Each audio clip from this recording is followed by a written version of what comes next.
Hi,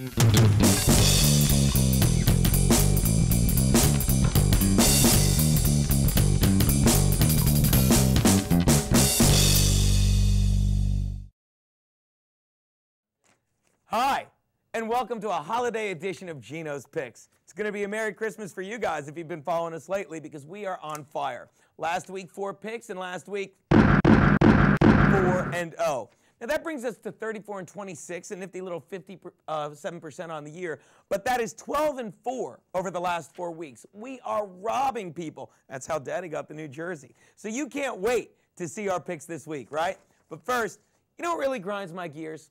I have a letter. I love letters, people. Got a lot of letters last week because I accidentally called George Allen, Bruce Allen, whatever. I wrote it in the info. Oops.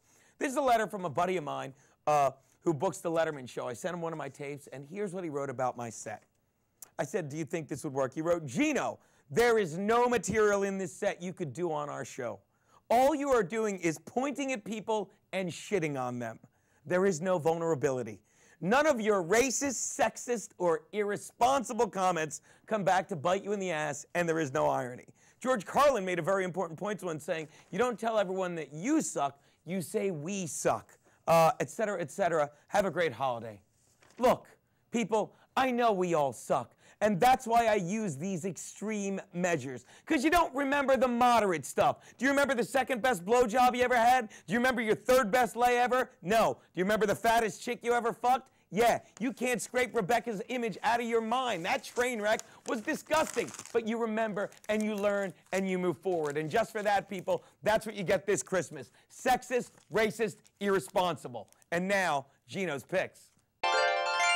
My first pick, Christmas night, people. And last week, wasn't that nice? We gave you a pick a day, 4 winners. You were making money every day. Well, let's start. Christmas Day, the San Diego Chargers, my beloved Bolts, are getting 3 from the Titans in Tennessee.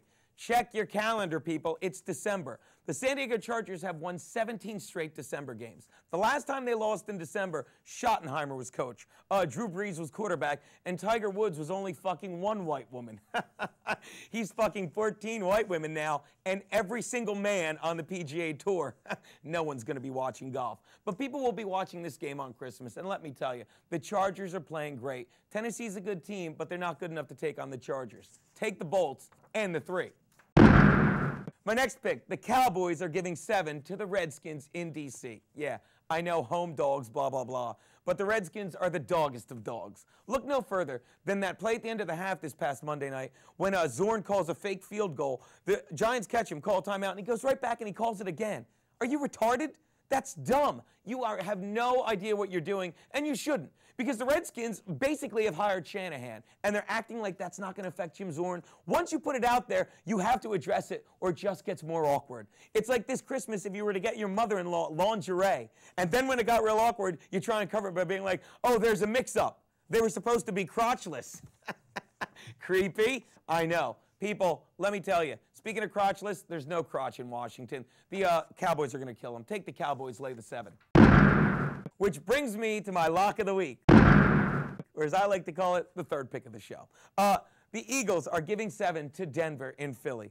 People, the Broncos stink, okay? I don't have time to explain to you that they're 2 for their last 8. Yes, they're 8-6, but since their first 6 wins, they've lost to everybody and beaten no one. They've actually lost to bad teams they should have beaten, okay? So the numbers 8-6 are an exaggeration that become inaccurate. And they don't make you stupid unless you act on it. For example, 5 million Jews died in the Holocaust. If I were to say 6 million Jews died, would that make me wrong? No. It would just make me an optimist. People, Denver stinks. Philly's great. They want to get the bye. Take the Eagles, lay the 7. Which brings me to my double your Monday night better, as I like to call it, ho, ho, ho, Santa, bring me some dough, dough, dough. The Bears are getting 7 from the Vikings in Chicago. What is going on with Minnesota? All of a sudden, they're falling apart. Childress and Favre are fighting. In the past 3 weeks, they've lost to a terrible Arizona team, pounded a very good Cincinnati team, and now lost to a bad Carolina team. Why? Because you can't trust Brett Favre this late in the season. Watching Brett Favre for an entire season is like watching an entire porno. If you actually are still interested in what's going on at the end, all you're going to see is a guy running around with a limp limb. Favre's got nothing left. Is he going to win? Maybe. Is he going to win by 7? Doubtful. Take the Bears and the 7. Those are Geno's picks. Merry Christmas. Just have fun, okay?